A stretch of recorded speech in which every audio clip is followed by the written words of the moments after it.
Трое детей, у нас трое сыновей.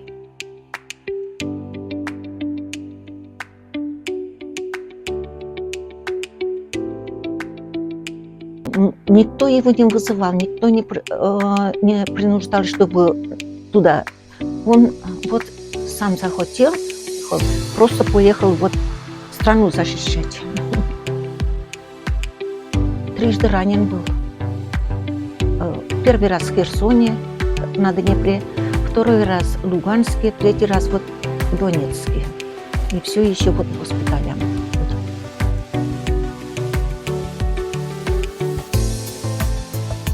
Я такое никогда не получала.